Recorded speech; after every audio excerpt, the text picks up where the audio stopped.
Hi, and welcome to Bululú Wellness, your guide to well-being. Here, we simplify health with practical and easy-to-use tools to help you live a healthier life.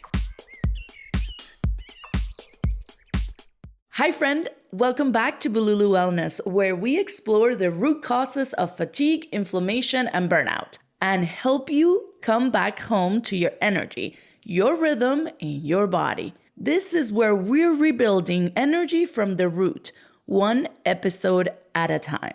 Today's topic, movement as medicine. And no, I am not talking about burning calories. I'm talking about moving for your hormones, your nervous system, and your life.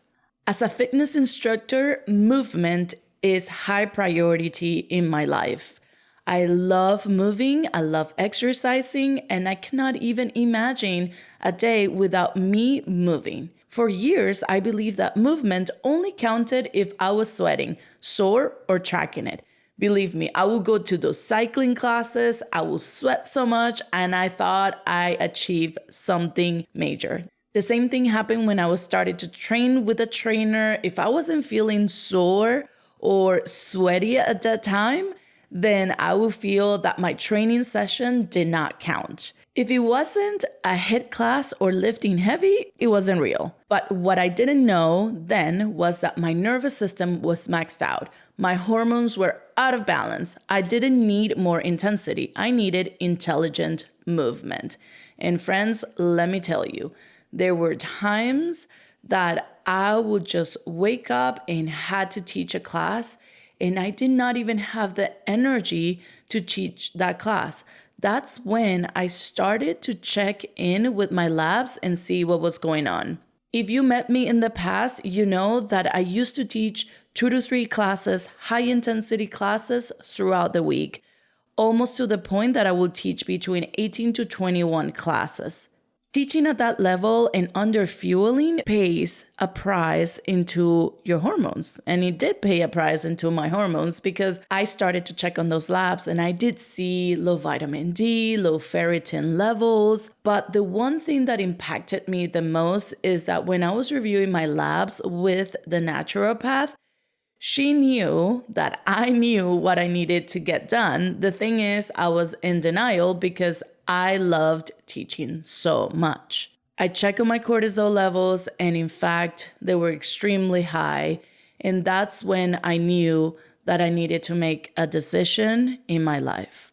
This wake-up call was very important for me because that's when I started to shift the way I think about movement in my approach when I work with somebody. Now, whether I'm walking, dancing, or doing mobility work, I move to regulate, not to punish. Let me show you why this shift matters so much, especially for women. Movement isn't just about fitness, it's about cellular communication. When we move, we lower cortisol, especially with gentle, consistent movement like walking or yoga or stretches. We also increase insulin sensitivity, which helps our blood sugar regulate more easily. Also, we stimulate our lymph flow, which is our digestion and mental clarity. And we also reduce inflammation and support longevity. And here's something that we don't talk about enough. When we are constantly pushing our bodies, especially during high stress, we spike cortisol even more, leading to burnout. And that's exactly why I was feeling the way I was feeling. Because when I tested my cortisol levels, my cortisol were so high. I also was teaching a lot of my classes at night. Therefore, whenever I wanted to go to bed, even at 11 p.m. or 12 p.m., I was pretty wired. Living with high cortisol levels, especially if you're exercising excessively or just simply adding a lot of high intensity classes that last longer than 20 minutes is not good. You dysregulate a lot your blood sugars, but not only that, a lot of people don't see the results that they want to see. And you also start seeing a little bit of a gain weight, which is totally the opposite of what you want. So movement should meet our physiology, not fight it. Because I created this podcast to always leave you something that you can work on for the rest of the week, I want to leave you with this invitation this week. Move with intention. Not for calories, not for a number, for regulation, for longevity.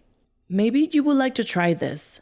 A 10-minute walk after meals, which will help you with blood sugar, digestion, and stress.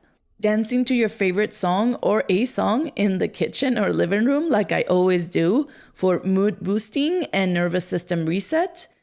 And add 5 minutes of mobility or stretching before bed. That's it. That's the work. And over time, truly is healing. Okay, so let's review. My invitation to you is really move with intention. You choose however you want to move, but I want you to start your healing journey. If this episode reminded you to move with love, share with a friend. And of course, I'm always here supporting you reconnect your body and build sustainable energy. Follow me on Instagram for movement inspo and real life tips, and I will catch you next week. If you enjoy what you hear, subscribe and share it with someone who might need it. The more people join us, the closer we get to building a wellness community for everyone. Thank you for being here. Now let's navigate this Bululú together. This podcast is not intended to diagnose, treat, cure, or prevent any condition or disease. If you need help, please seek professional care.